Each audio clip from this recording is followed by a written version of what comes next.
Welcome to easy chemistry. Dear student, जैसे कि आपको पता है कि हम थर्ड चैप्टर आयनिक इक्विलिब्रिया पढ़ रहे हैं। तो आज हम यहाँ पर एक नई थ्योरी पढ़ने वाले हैं और इस थ्योरी का नाम है ब्रॉन्स्टेड-लाउरी थ्योरी। ओके, तो ब्रॉन्स्टेड और लाउरी नाम के ये दो दोस्त हैं, बहुत ही जिगरी दोस्त है, और इन दोनों ने मिलकर जो है रिसर्च किया है। ठीक है, तो इस रिसर्च के बाद इन्होंने ये नतीजा निकाला है कि एसिड किसे कहा जाता है और बेस किसे कहा जाता है। लास्ट टाइम हमने देखा कि अरेनियस की थ्योरी में कुछ खामियां थी और उन खामियों को पूरा करने के लिए एक नई थ्योरी यहाँ पर लाई गई। तो चलिए आपके बुक में क्या है, क्या लिखा है, देखते हैं। J.N. Brønsted and T.M. Lorry, ये दोनों के नाम आप याद रखिए। J.N. Brønsted and T.M. Lorry 1923 यानी 1923 में इन दोनों दोस्तों ने मिलकर इस पर रिसर्च किया है, एसिड और बेस पर। Proposed a more general theory known as the Bronsted Lowry proton transfer theory. Dear students, यहाँ पर ये बहुत ही इंपॉर्टेंट वर्ड है, proton transfer theory. Okay, according to this theory acids and bases are defined as follow. तो इस theory के दो नाम हैं, पहला नाम है ब्रॉन्स्टेड-लाउरी थ्योरी या दूसरा नाम है प्रोटॉन ट्रांसफर थ्योरी। दोनों नाम सेम है। तो एग्जाम में आपको इस पर सवाल कैसे आएगा, ये explain Brønsted-Lowry theory of acid and base ऐसे आएगा, या explain proton transfer theory of acid and base ऐसे आएगा, या फिर define Brønsted-lorry acid and Brønsted-lorry base ऐसे आएगा। ठीक है, तो चलिए देखते हैं हम यहाँ पर ब्रॉन्स्टेड और लॉरी के मुताबिक एसिड किसे कहा जाता है। एसिड की डेफिनेशन देखिए। Acid is a substance that donates a proton. Proton किसे कहा गया? H पॉजिटिव हाइड्रोजन आयन को प्रोटॉन कहा गया। क्यों ऐसे? क्योंकि प्रोटॉन और हाइड्रोजन आयन दोनों के प्रॉपर्टी सेम है। आपको पता है कि प्रोटॉन ये किसी भी एटम के न्यूक्लियस में मौजूद होता है और प्रोटॉन ये पॉजिटिवली चार्ज पार्टिकल होता है। तो प्रोटॉन और हाइड्रोजन आयन दोनों के प्रॉपर्टी सेम होने की वजह से यहाँ पर हम हाइड्रोजन आयन को प्रोटॉन भी कह सकते हैं। तो चलिए आगे क्या लिखा है, टू अनदर सब्सटेंस। फिर से एक बार, acid is a substance that donates a proton to another substance. ऐसा सब्सटेंस जो किसी दूसरे सब्सटेंस को प्रोटॉन देता है, उस सब्सटेंस को एसिड कहते हैं। यानी प्रोटॉन देने वाले सब्सटेंस को एसिड कहते हैं। हम ऐसे भी कह सकते हैं कि any substance which donate proton is called as acid, या इससे भी शॉर्ट में हम कह सकते हैं कि proton donor is called as acid. ये डेफिनेशन भी आप एग्जाम में लिख सकते हैं। फिर से एक बार रिपीट करूंगा मैं, जो एकदम शॉर्ट वाली डेफिनेशन है, proton donor is called as acid. Okay, सुन दिया आपने, proton donor is called as acid. ठीक है, चलिए अब बेस की डेफिनेशन देखते हैं।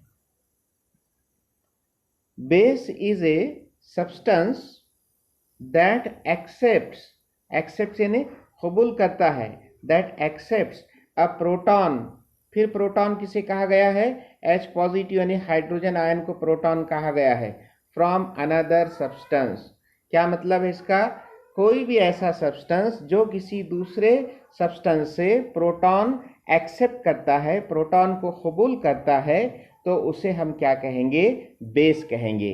तो फिर हम इसको शॉर्ट में क्या कह सकते हैं कि proton acceptor is called as base. ऐसा आप एग्जाम में लिख सकते हैं। फिर से एक बार मैं रिपीट करता हूं, proton acceptor is called as base. तो एसिड क्या है? Proton donor is called as acid, proton acceptor is called as base. समझ में आ रहा है आप लोगों को? फिर से एक बार रिपीट करूंगा मैं, what is acid? Proton donor is called as acid, या any substance which donate proton is called as acid. What is base? proton acceptor is called as base, or any substance which accept proton is called as base. ठीक है, अब हमको इसकी example देखना बहुत जरूरी है. आप एग्जाम में डेफिनेशन के साथ एग्जाम्पल लिखना कंपलसरी है. अगर आप एग्जाम्पल नहीं लिखेंगे तो आपको पूरे पूरे मार्क नहीं मिलेंगे. तो चलिए इसकी एग्जाम्पल देखिए. आप सबसे पहले क्या दिख रहा है आपको, इक्वेशन को आप लेफ्ट टू राइट पढ़ेंगे. HCl है, हाइड्रोक्लोरिक एसिड. ये किससे कंबाइन हो रहा है, किसके साथ रिएक्ट हो रहा है, NH3 के साथ. इन दोनों के बीच रिएक्शन हो रही है और क्या मिल रहा है आपको, NH4 पॉजिटिव और Cl नेगेटिव. तो अब यहाँ पर HCl के नीचे क्या लिखा है बच्चों, एसिड 1, NH3 के नीचे बेस 2, NH4 पॉजिटिव के नीचे एसिड 2 और Cl नेगेटिव के नीचे बेस 1. तो आपको बिल्कुल भी कंफ्यूज होने की ज़रूरत नहीं है, हम बहुत डिटेल में देखने वाले हैं, इत्मीनान रखिए आप. तो सबसे पहले तो हम ये देखेंगे, आप इस इक्वेशन की लेफ्ट साइड को देखिए, इस साइड को देखिए. यहाँ पर आप मुझे बताइए कि HCl और NH3 ये दोनों में से एसिड कौन है और बेस कौन है. बिल्कुल सही सोच रहे हैं आप, HCl ये एसिड है. क्यों एसिड है, क्योंकि उसने अपना प्रोटॉन डोनेट किया है, प्रोटॉन डोनर है वो. इसका क्या सबूत है कि HCl ने प्रोटॉन दिया है, इसका सबूत होना चाहिए ना. तो आप राइट साइड में देखिए, ये Cl नेगेटिव, ये Cl नेगेटिव कहाँ से आया, HCl से आया ना. तो फिर इसका H पॉजिटिव कहाँ गया, वो चला गया किसकी तरफ, NH3 की तरफ. बच्चों यहाँ पर HCl, इसको हम ऐसे लिख सकते हैं, देखिए H सिंगल बॉन्ड Cl. तो ये जो बॉन्ड है ना, ये बॉन्ड जो कि कोवेलेंट बॉन्ड है, आपको पता है. तो ये बॉन्ड जो है ये ब्रेक हुआ और ब्रेक होने के बाद बॉन्ड के दोनों इलेक्ट्रॉन Cl की तरफ चले गए. क्यों Cl की तरफ गए, क्योंकि Cl की इलेक्ट्रोनेगेटिविटी ज़्यादा है और हाइड्रोजन की इलेक्ट्रोनेगेटिविटी कम है, और इसकी वजह से आपको क्या मिला, H पॉजिटिव और Cl नेगेटिव. ओके, तो फिर कहने का मतलब ये जो Cl नेगेटिव है ये कहाँ से आया है, HCl से आया है. इसलिए ये साबित हुआ है कि HCl ने अपना प्रोटॉन खो दिया है, दे दिया है, डोनेट किया है. किसको डोनेट किया है, पड़ोसी को. उसके पड़ोसी कौन है, HCl का पड़ोसी NH3. तो अब समझ में आ गया आपको कि HCl के नीचे एसिड क्यों लिखा है, क्योंकि उसने अपना प्रोटॉन डोनेट किया है. किसको डोनेट किया है, NH3 को. चलिए अब NH3 के बारे में देखते हैं कि NH3 ये बेस का रोल अदा कर रहा है. NH3 के नीचे बेस लिखा हुआ है. क्यों बेस लिखा हुआ है, क्योंकि वो प्रोटॉन एक्सेप्ट कर रहा है, प्रोटॉन को कबूल कर रहा है. किससे एक्सेप्ट कर रहा है, HCl से एक्सेप्ट कर रहा है. ठीक है, तो इसने प्रोटॉन कबूल किया NH3 ने. इसका सबूत बताइए आप. इसका सबूत आप राइट साइड में देखिए, आपको ये NH4 पॉजिटिव मिला.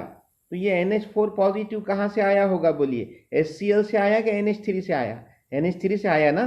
तो फिर ये NH3 से तैयार हुआ है NH4 पॉजिटिव. कैसे तैयार हुआ, एक प्रोटॉन कबूल करके, एक प्रोटॉन एक्सेप्ट करके वो काय में कन्वर्ट हो गया, NH4 पॉजिटिव में. इससे साफ जाहिर हो रहा है कि NH3 ये बेस है. चलिए अब उसके आगे हम देखते हैं कि ये जो रिएक्शन आपको नजर आ रही है, इस रिएक्शन को हम क्या बोलेंगे बेटा, एसिड बेस रिएक्शन बोलेंगे, क्योंकि यहाँ पर एसिड और बेस के बीच रिएक्शन हो रही है. तो ये रिएक्शन आपको कैसी नजर आ रही है, रिवर्सिबल है क्या इरिवर्सिबल है, एक डायरेक्शन में हो रही है कि दो डायरेक्शन में हो रही है. बिल्कुल सही सोच रहे आप, ये जो है दो डायरेक्शन में हो रही है, यानी कि रिवर्सिबल है, फॉरवर्ड डायरेक्शन और बैकवर्ड डायरेक्शन. तो फॉरवर्ड डायरेक्शन यानी ये जो आपको एरो नजर आ रहा है. ओके, तो एसिड और बेस की रिएक्शन होने के बाद आपको फिर से और एसिड और बेस मिल रहा है. बच्चों देखिए, बहुत ही इंटरेस्टिंग बात बता रहा हूं मैं कि एसिड का बेस के साथ रिएक्शन होने के बाद आपको जो प्रोडक्ट मिला है, तो वो प्रोडक्ट भी फिर से एसिड और बेस है बच्चों. तो अब आप देखिए, NH4 पॉजिटिव और Cl नेगेटिव ये तैयार होने के बाद बैकवर्ड रिएक्शन में ये फिर से जो है प्रोटॉन देंगे और लेंगे. यहाँ पर इनका प्रोटॉन का लेन देन होगा, प्रोटॉन का ट्रांसफर होगा बैकवर्ड रिएक्शन के दौरान.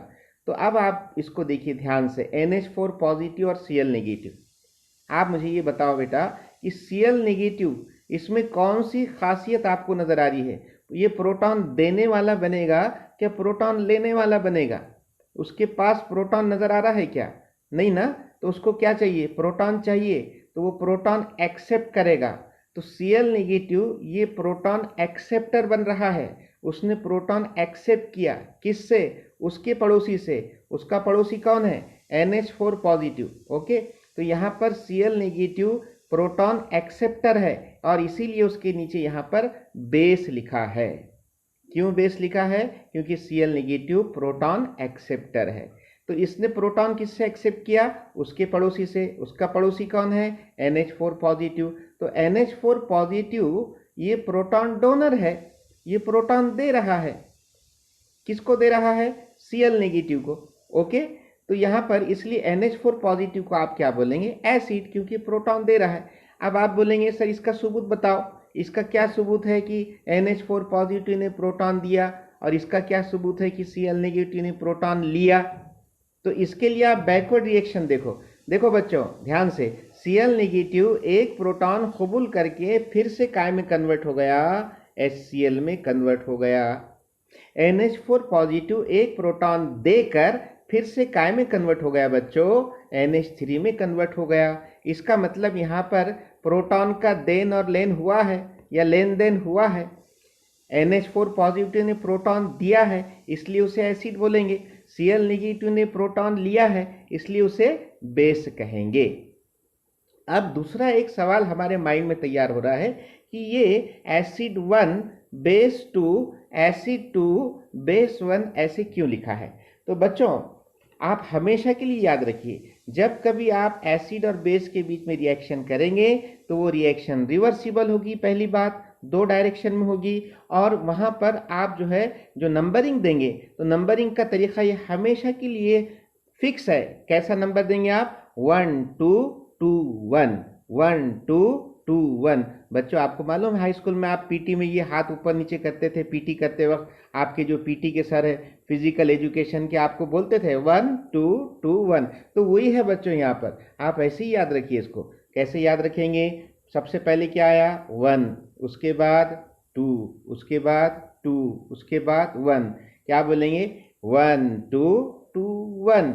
और ये भी सीक्वेंस कायम है हमेशा के लिए ऐसी, acid base acid base acid base acid base, left to right बोर्डों में। हाँ, तो चलिए अब इसका कुछ ना कुछ मकसद होगा, कोई मकसद छुपा हुआ है ऐसा लिखने के लिए।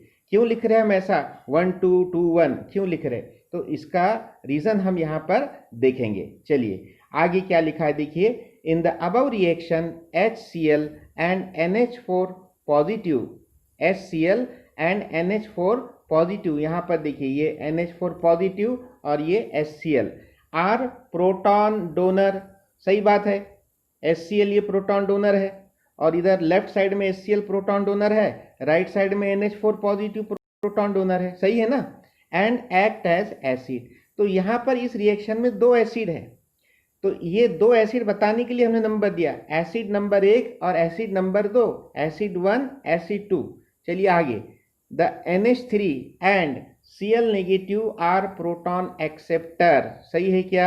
NH3 ये वाला लेफ्ट साइड में, Cl नेगेटिव राइट साइड में, ये दोनों भी क्या है? प्रोटॉन एक्सेप्टर है, प्रोटॉन कबूल कर रहे, इसलिए ये दोनों भी क्या है? बेस है। फिर यहां भी हमने क्या किए? नंबर डाले, बेस 1 और बेस 2। ओके,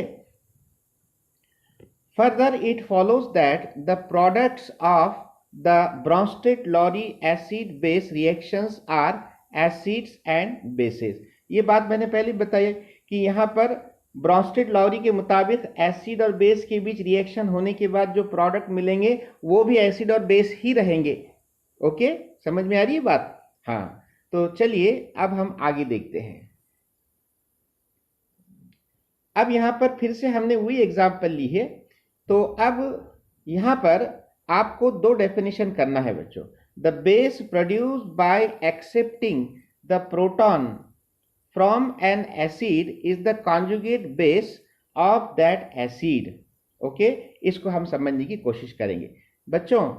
यहां पर कॉन्जुगेट बेस ऑफ एसिड, इसकी डेफिनेशन तैयार करना है हमको। आपको क्वेश्चन आएगा एग्जाम में, define conjugate base of acid. Okay, तो कॉन्जुगेट का मतलब है जुड़ा हुआ। अब यहां पर आप इसको देखिए, एसिड 1 और बेस 1, इन दोनों को आप देखिए। यहां पर बेस 1 ये किससे आया? एसिड 1 से आया। कैसे आया? जब एसिड 1 ने एक प्रोटॉन दे दिया तो आपको बेस 1 मिला। किसको दिया? बेस को दिया, बाजू वाले बेस को दिया। ओके, तो हम यहां पर कॉन्जुगेट बेस यानी ऐसा बेस जो एसिड से जुड़ा हुआ है उसको कॉन्जुगेट बेस कहा जाता है। तो ये बेस 1 का ताल्लुक किससे है बच्चों? एसिड 2 से है कि एसिड 1 से है? एसिड 1 से है। क्यों? क्योंकि आप दोनों के फॉर्मूले को गौर से देखिए, Cl नेगेटिव और HCl, ये दोनों में कॉमन चीज क्या है? Cl। इसका मतलब बेस 1 ये कहां से आया? एसिड 1 से आया। तो हमको ये जो बेस 1 है इसको हम क्या बोलेंगे? कॉन्जुगेट बेस बोलेंगे बच्चों। कौन सा बेस बोलेंगे? Conjugate base.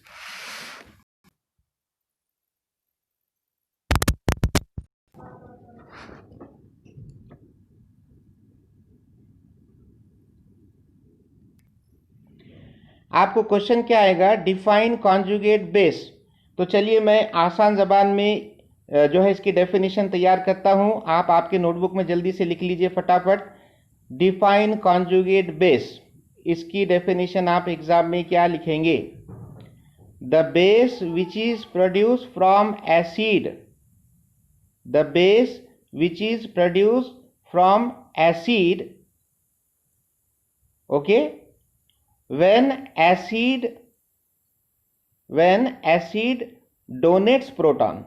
ये कब तैयार हुआ बेस? एसिड से कब तैयार हुआ? जब एसिड ने अपना प्रोटॉन दे दिया। किसको दिया? बेस को। फिर से एक बार, the base which is produce from acid, इतना भी काफी है। The base which is produce from acid is called as conjugate base. इतना भी लिखे तो सही है। The base which is produced from acid is called as conjugate base। या आपको और ज्यादा लिखना है तो आप ऐसे बोल सकते हैं कि the base which is produced when acid donates proton, when acid donates proton, जब एसिड ने प्रोटॉन डोनेट कर दिया तब जो बेस तैयार हुआ उसे क्या कहते हैं? Conjugate base. The base which is produced when acid donates proton is called as conjugate base। समझ में आ गया आपको? चलिए आगे। अब आप ये दूसरी जोड़ी को देखिए बच्चों, बेस 2 और एसिड 2। ये नंबर इसीलिए तो दिए हमने, 2 को देखिए। तो ये भी जो है, अब हम क्या बोलेंगे? Conjugate acid. एसिड 2 को क्या बोलेंगे? कॉन्जुगेट एसिड बोलेंगे। किसका कॉन्जुगेट एसिड? बेस का। कौन से बेस का? NH3 का। तो फिर कॉन्जुगेट एसिड की डेफिनेशन क्या होगी? आपको एग्जाम में सवाल आएगा, define conjugate acid, define conjugate acid. तो क्या बोलेंगे आप? The acid which is produce from what? किससे तैयार हुआ ये? एसिड से तैयार हुआ कि बेस से तैयार हुआ? बेस से तैयार हुआ ना। हाँ, तो acid which is produce from base. और कब तैयार हुआ? व्हेन बेस एक्सेप्ट्स प्रोटॉन, जब बेस ने प्रोटॉन कबूल किया उस वक्त ये एसिड तैयार हुआ। फिर से एक बार, डिफाइन कॉन्जुगेट एसिड, एकदम शॉर्ट में बोलूंगा मैं आपको। Define conjugate acid, the acid which is produce from base is called as conjugate acid. फिर से एक बार, the acid which is produce from base is called as conjugate acid. और कोई होशियार बच्चा है उसको और ज्यादा लिखना है तो फिर ऐसे लिखो, the acid which is produce from base when base accept proton, when base accept proton is called as conjugate acid. आपकी बुक में भी डेफिनेशन है लेकिन जरा कंफ्यूजन वाली है, इसलिए मैं आपको ये डेफिनेशन दे रहा हूं। तो बच्चों अब आप देखिए, इस एसिड बेस रिएक्शन में आपको 2 पेयर्स नजर आ रहे हैं। काहे के 2 पेयर है? एसिड बेस के। ओके, तो यहां पर एसिड बेस पेयर इनको हम बोलेंगे कॉन्जुगेट एसिड बेस पेयर। तो इसकी डेफिनेशन देखिए यहाँ पर, a pair of N acid and a base differing by a proton is said to be a conjugate acid base pair। Okay, तो एसिड और बेस की ऐसी जोड़ी जिनके बीच सिर्फ एक प्रोटॉन का फर्क होता है और जो एक दूसरे से तैयार होते हैं, तो उस जोड़ी को क्या कहते हैं? Conjugate acid base pair. इसको हम और अच्छे समझेंगे। इधर देखिए आप इस रिएक्शन में, अब देखो बेटा यहाँ पर ये एसिड 1 और बेस 1, इसकी एक जोड़ी तैयार हो गई। यहाँ पर लिखा है कॉन्जुगेट एसिड बेस पेयर 1, ये पहली जोड़ी हो गई। ओके, और ये जो दूसरी जोड़ी है एसिड 2 बेस 2 बोलिए या बेस 2 एसिड 2 बोलिए, ये जो है कॉन्जुगेट एसिड बेस पेयर 2 लिखा है यहाँ पर, ये दूसरी जोड़ी है। तो हमेशा किसी भी एसिड बेस रिएक्शन में कॉन्जुगेट एसिड बेस पेयर की कितनी जोड़ियां होती है? How many conjugate acid base pairs are present in any acid base reaction, ऐसा क्वेश्चन आएगा। तो उसका जवाब कितना है? क्या जवाब रहेगा उसका? 2 पेयर्स। कितने पेयर्स होते हैं? 2 पेयर्स होते हैं। काय के? Conjugate acid base. बच्चों इसकी डेफिनेशन क्या है? Define conjugate acid base pair. आप कोई भी एक जोड़ी को ध्यान से देखो। आप चलो एसिड 1 और बेस 1 को देख लो आप जल्दी से फटाफट। HCl और Cl नेगेटिव को गौर से देखो। तो कॉन्जुगेट एसिड बेस पेयर की डेफिनेशन तैयार करना है। देखो, the pair of acid and base, फिर से सुनो, the pair of acid and base which are produced from each other. सही बात है ना? क्या कुछ गलत है? Cl नेगेटिव किससे तैयार हुआ? HCl से तैयार हुआ। और बैकवर्ड डायरेक्शन में देखिए तो HCl किससे तैयार हुआ? Cl नेगेटिव से। अगर आप ऐसे देखेंगे तो क्या सवाल पूछूंगा मैं कि Cl नेगेटिव किससे तैयार हुआ, कहां से आया? तो आप क्या बोलेंगे? HCl से आया। अगर बैकवर्ड डायरेक्शन देख रहे हैं आप तो फिर मैं आपको सवाल पूछूंगा कि HCl कहां से आया, आप क्या बोलेंगे? Cl नेगेटिव से आया। तो कहने का मतलब ये दोनों भी एक दूसरे से तैयार हुए हैं। HCl Cl नेगेटिव में कन्वर्ट हुआ कैसे? प्रोटॉन देकर। Cl नेगेटिव HCl में कन्वर्ट हुआ कैसे? प्रोटॉन लेकर। तो हम कॉन्जुगेट एसिड बेस पेयर की डेफिनेशन क्या करेंगे बच्चों? ध्यान से सुनो। एसिड और बेस की ऐसी जोड़ी, एसिड और बेस की ऐसी जोड़ी, कैसी जोड़ी? ऐसी जोड़ी जो एक दूसरे से